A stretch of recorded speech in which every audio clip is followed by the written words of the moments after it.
Welcome to another episode of the Performance Strategies and Stumbles podcast with me, your host, Dan Howells. Today I have part 2 of the podcast with John Noonan returning to share his stumbles and mistakes throughout his career. We dig into programming mistakes, interactions with athletes that could have gone far better, as well as trying to go it alone. So without further ado, let's head straight to this episode with John. So welcome back, everyone. I've got John here with me who spent some time looking at the performance strategy side of motorsport and the work he does there, which was fascinating.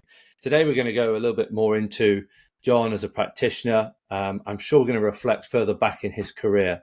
So, John, I guess my first question is, looking back on your career, what was one of the main standout mistakes you made as an emerging practitioner? Yeah, I would say that one of the areas that I very quickly fell into was this a bit of ignorance matched with naivety around a belief that programs were the defining level of either your success as an individual day to day and or your potential to move on to bigger opportunities in your career. And the reason I say that is because as a really impressionable young coach who went through a degree, who went through a master's and started but didn't finish off a PhD, was I really lent heavily into the knowledge because I was seeing all these other great practitioners way back in the day at the UKSCA standing on these keynote lantern presentations and working with the Lions, working with England Rugby. Your name even came out around that sort of time as well, and seeing, right, what are the core competencies that these individuals got? And I think back then, which may be a disservice to where we are today, actually, which I think is a little bit more, people are a bit more aware about the soft skills and the importance of that and building relationships. But way back when, it was such a competitive industry even still. And have you got a degree to get your letter on somebody's table and to stay there to then drop into the next round of interviewing? And if you've got a degree, have you got an industry certification such as UKSA and others? So I was so besotted with gathering, I think, these what I believe to be absolute critical competencies to get my foot in the door. And then once I'd gotten in the door, really what I understood was I worked really hard and I was one of the hardest working people around. And it was that level of approach that I'd found success with. So I just learned harder into it. And then I found myself, reading as much as I could, developing as much knowledge as I could, and gathering other talents and qualities around that space to think, I'm going to be the best lessons coach through my knowledge. Yeah. Can I dig into that? Yeah. Dig into that because was that thirst for knowledge and that confidence that it bred for you quite blinding to some real world solutions? So what I mean by that is so obsessed with methods over and templates and schemes that actually I wasn't truly understanding the impact of that program, or did I miss opportunities because it was not targeted to anything that athlete actually needed? Yeah. Was it limiting, even though you were gaining more knowledge? I would say it was limiting to what my potential at that point could have been. And there's part of me that thinks, John, just chill out a minute. You've done the job. You get into a role and build good relationships, do good work, and evolve that over time.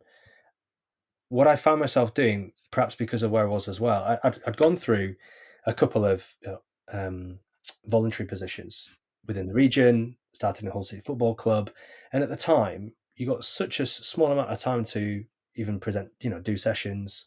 You're not in the building 24/7. So those brief touch points that you have that were, I'll do this session, I'll do that session, they were great and they were having impact. And it kind of reinforced this idea that I've just got to keep showing up and doing these amazing sessions of, been punchy, been able to coach, but as soon as a problem would arise or an individual that was difficult to get compliance with or overcome their objections or something, that inevitably would fall away. And I wouldn't deal with it because I just thought it's them, it's not me. Yeah, program's the right program. They're not the right people. Yeah. Exactly. And I think it kind of rolled on for a little while because I was in a couple of academy programs. And my second role, my first pro role was at Scunthorpe United Football Club, and it was an internship. Excuse me. And I think even the label of that kind of gave me the grace and time to learn, to adapt, and just to read and feed off the environment. But invariably, I became, through that, the first team fitness coach. Yet I was on an internship program, and it was only my second ever pro role. And that was a real fast track where actually I was trying to lead and coach an average age of men that were older than me. Yeah. And they treated me as such. They almost treated me as a bit of a senior academy player, the way that they spoke to me and the camaraderie that was around it, which was fine. It was cool. But when it became time to actually influence people and trying to get them in the weight room or do effective things that were going to help them become physically better, I struggled if they weren't willing to come to the party. And that's why I think as a coach and as a person, I didn't adapt quick enough. Yeah. And it kind of rolled into, I went into rugby a couple of roles later, and suddenly I was in a head role, and I've been in an academy setting. And again, I was running the same kind of templates, the same kind of approach that I'd done: work hard, develop knowledge, and just deliver practice. And then when I started to lead some first team players in that environment, that's when I quickly learned that actually, from the prior football experience that I'd had, I just put some of those behaviours down to football, but they were showing up again in rugby to a lesser extent in some instances. It was easier to get guys in the weight room rugby, but I learned from those prior failings of trying to get that tricky individual to lift or to listen or to show up on time or work a little bit harder. I started to refine some of those skills a bit more in rugby, and honestly, it just came. It came purely from a common sense of, let me just understand these people better. Well, just awareness, yeah. Right. If we go back to those programs, like dig into the weeds of what that looked like. If somebody was resistant to doing weights, was there did you make mistakes of accommodating not accommodating the athlete, or was it this exercise has got to be the thing that we do because that's the gold standard? Were you inflexible because your programming was a reflection of you? 100%. 100%. I looked at individuals as a square peg and my program as a round hole. And this is the elite template. So why aren't you doing that? And rather than try to gain some common ground with a person and to speak to them and figure out why is it they're demonstrating an objection to this, I would just level that straight into the physio and or the manager and go, because it wasn't a compulsory environment, and just go, this person doesn't want to do it. So, they've got a pretty bad attitude, rather than I could have overcome maybe and or given that individual a little bit of an in with, let's just do 10 minutes today if that's what you want to do, mate. Or what do you want to do? And let's work from that and get some results there, and then let's bring it to the program later. So again, it was still quite an early time in football for lifting weights, especially for first team players to buy into that.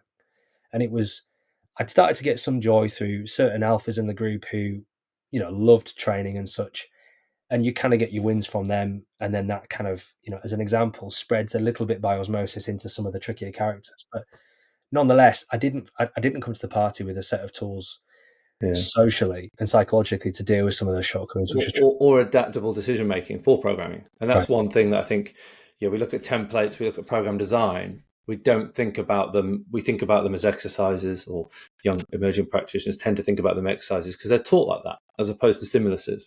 And if you think on a stimulus level, okay, we're trying to increase strength with a high intensity of load through a lower body lift. We've got a lot of options at our disposal.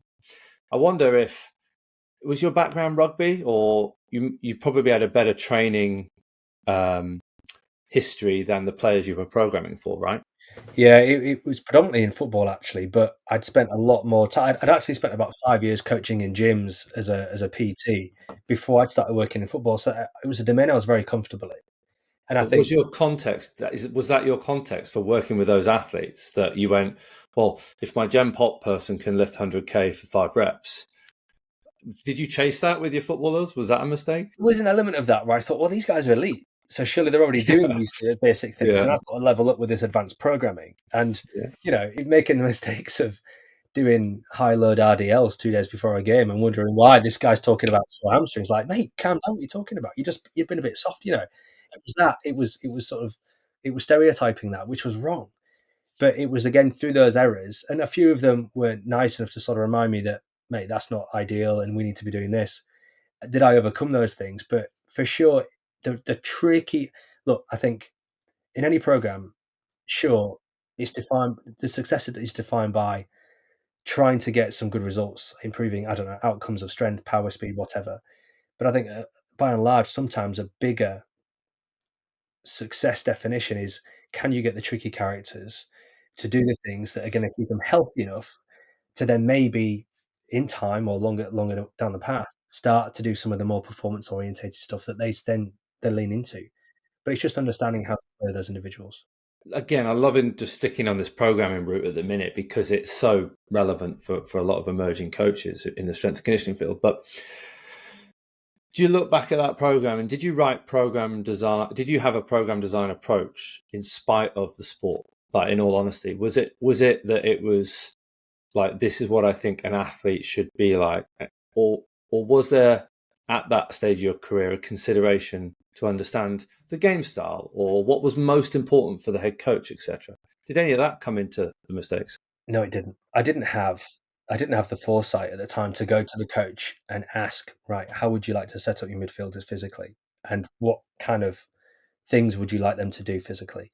I looked at, I think it was like a Tudor Bomper periodization book and gone, oh, there's a speed strength program. And I think it's 3 days before a game. That feels about right. I think I'll whack that in there. There you go. And that was the template. And I ran everyone through the same template. Over time, some of the more experienced heads will go, listen, this isn't working for me. I can't do this because of my back. I want to do this. And it was like, well, you've got experience. I'll follow from you. But for Was sure, I was that didn't start. players or practitioners? That was players because Uh, I was in the football yeah, I club was at the going to time. say I it was on sounds my like you were own, on your just own. Yeah. iterating and just trying to make it up on the spot. In some instances, or via Tudor Bomper in his book and others. So Was that a mistake in itself as well? Was yeah, that like an inability to ask for help or a foresight to say, "What do you think to this?" before I roll it out? You know? there was definitely an ignorance with. I've done enough reading. I've got some confidence in this as a source. I'm gonna go with this. Yeah. And it was the arrogance to believe that that would be successful 100% of the time, when it was probably only successful about 20 to 30% of the time. Yeah. And what really would have enabled me, as you talk about, is the adaptable programming edge, to have more conversations at the very forefront of that and go, what do we think about this? And at the time, I was just too besotted with sets, reps, Excel's, templates, and schemes, and believing that if that was better than what they'd ever seen before, they were going to look at me as this is the right guy for the role who can deliver some good things here. So Did you get absorbed within within the environment you were in as well? Did you spend much time looking out to other practitioners in other sports, or did you become quite consumed? Again, was that another programming like blindside? initially, I would say because of network as well, I didn't look too much outside. I believed that the sources that I was looking at, books, journals, and otherwise, was the solution, rather than speaking to more experienced heads than myself who've been there, done it, and got the t-shirt, or like another peer in the organisation, which I didn't have, that could go, by the way, this is a success route for you, and this is what we've seen, and try this. What I found myself doing toward the end of that first year was we actually had a loanee player on from Chelsea and came with a performance director who had a strength and conditioning background. And that was incredibly insightful. And almost overnight, my programs changed because I saw a very different template and I saw a very different approach that was very much athlete led, that was far more movement competency driven, rather than just, can I get this player to lift 1.5 times their body mass on a squat? So that was far more intuitive, far more relevant. And actually, I'd started to work, I think, a bit closer with the physio as well, who would say, listen, this player could do with a bit more hamstring strength, or this guy's got an injury history of ankles. Can we factor these into our warm ups and our program? So then it started to take on more of an adaptable edge. But Nice. it took a long time to get there. Yeah, and I mean, look, let's look at the reasons why. It's because it requires social skills upon your that are underpinned by your knowledge, your Mhm. technical knowledge. Mhm. And so we all have the same technical knowledge. It's who can deliver the right program in the right way. Mhm. But I think just for the last sort of 5-10 minutes here, if we pivot, I think we talked offline a little bit more about leadership and what Mm. about mistakes in that sense, either with, yeah, in your experiences of leadership, you were going to jump in on some examples No, there. very much. And I'd had the fortune to have a couple of leadership roles in rugby and in football and in snow sports, and certainly early the early examples of leadership that I had was that good leadership was showing up earlier than everyone else. It was working harder than everyone else, and it was doing the diligence that others weren't necessarily prepared to do at times. Be that just always on it, incredibly detailed.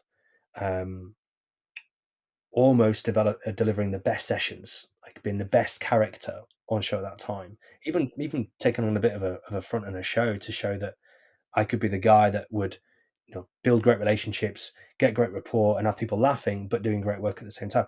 I lost the means of really, which was, how am I helping my staff and the people that I influence and lead to also develop some of these, what I believe to be, expert qualities. And I led really, again, naively, just through, I guess, my own sheer experience and seeing others that actually behaviorally and doing the things without really speaking about what's important to us in an environment and our strategies as a group, was that I just believe that it would just follow by osmosis. So was that you? Did that look like you stepping in to lead by example and expecting Very them much to so. just copy? Yeah. Very much so. Even just, did you step in to save people at times? What I would do is we'd have conversations about, how do you think that warm-up went? How do you think we could have done this a bit differently? Did you notice that this and this and this wasn't maybe as you wanted it, and why do you think that was? Individual conversations, and I think I worked more closely with individuals. We didn't necessarily have a structure, nor had I been privy to a structure before that really set you up before you got on the grass or before you got in the weight room with, what are our success metrics this year, like, and how does that look, and how can we help our players or athletes shape into some of those areas, and how are we going to work together as a staff and as a unit to support and or challenge the players and the people that we work with, and our other integrated disciplines of staff. So I didn't necessarily have that, and invariably that's something that I developed over time, again, through the mistakes and experiences where I realized that one or two tricky individuals who want to go off on one avenue or so, they needed to be kind of more online with others. So then those conversations followed. So I'm trying to visualize this in my head. It sounds like it would look like John comes in, he's got a very structured, organized system. He knows what a warm-up should look like. He knows how it should be delivered. He knows what a quality session looks like. And he's going to be the coach in those environments and lead by example and expect people to copy and follow and pick it up by osmosis, as you talk about. But that's all, at that point, that's all been done with, again, that lack of context to the needs of the sport. Yeah. It's almost done in isolation, and therefore there's no understanding of why from your staff. And I talk to practitioners about reference points. It's far easier to drive people towards an action or behavior if you've created a reason why. And you talked about in this pre-planning, right? This performance planning of what is it we're going to do? What are our success metrics? And again, so it just sounds like you've, through no fault of your own and no intention or malintention, but just gone into something with a bit of a textbook approach, and it seems to have come unraveled a little bit. But just to wrap up here then, what are sort of some of the big changes in your practice then from that learning? So, I mean, the role that I find myself in today is less of directly line managing individuals that I work with, because I'm a sole practitioner working with an individual driver, and then the stakeholders around that individual, which is their management. It's often their parents involved as well at times, and or other close friendships there. And then it's trackside with the engineers, with the mechanics, with the team principals, and other influential people who come into that space as well, from media. They're incredibly sought after from a different area. So what I recognize is that whilst I might, in a really idyllic world, have this perfect structure laid out and have agreed much of that with the individual, the athlete, and have them privy to that, more often than not, that just gets challenged, and we have to change parts of that script based on the challenges that others from that stakeholder group or beyond that wider group, they impose upon us. So then I recognize my greatest skill set really can help the person. He's not just delivering those individual tasks or things on the checklist, but going ahead of time and finding a common ground and a place of sometimes compromise, but ideally agreement to say, this is what we understand is really important for this individual to achieve X, Y, Z. How can we both work together effectively to deliver and achieve that? And just having those regular conversations at the start of the relationship and regularly checking in, and then casually trying to manage and build a relationship alongside that at the same time. Nice, cool. Yeah, it sounds like and I made this mistake as well. I think most emerging practitioners in their early career will, of over planning, and actually having a confidence to do less is a powerful place to be, because you can go exactly where the performance of an environment or set of people needs to go then. And both those examples you've given are fascinating because they're quite rigid in some senses, and that the real world doesn't operate like that. Yes. But the way we're taught and the way we emerge as coaches into the early stage of our career is orientated towards that rigid textbook approach. But look, just to wrap up, I was wondering if there's one piece of advice. Obviously, we want to encourage practitioners to embrace mistakes, soft mistakes as such, but Yeah. how do they cope with those things? If you've got one piece of advice for practitioners in terms of once they've made a mistake, how do they make good on that? I would say through the times in my career when I've grown the most have been in two areas. When I've been reflective enough to be honest with myself about mistakes that I've made, and then put things in place to make sure I don't make the same mistake twice. And then secondly, alongside that, almost fast tracking that is having a mentor. Now I know that it's an area that's close to you, and it's been close to some of the work that I've done previously as well. But having someone that's been there, worn the t-shirt, and maybe not even in your environment, but has a richness of the experience and or the foresight and context because they've been where you are and face the same challenges and or can see things from a different perspective that you frankly can't because of confirmation bias and other things that can help you overcome some of those challenges or just help you figure out how to get through a day that you're having a bit of a bad day on. So those are the two common things, really. Nice. Yeah, I 100% agree. Especially there's a comfort in just conversing about your ideas, which Right. it sounds like you missed in that early stage of your career. Right. And when you start explaining your whys, you understand whether it's truly relevant, contextual to an environment. Sometimes you just get the answer yourself just through sharing, and I think that's a really powerful place to be. But look, again, a really whistle-stop tour to your mistakes and lessons learned, and I really appreciate it. Again, on behalf of everyone listening, thanks so much, John, for sharing, and really appreciate it. No, absolute pleasure. Great to get your insights too, mate. Thank you for your time. So there we go, another episode complete. Thanks to John for sharing so openly and candidly about the stumbles in his career.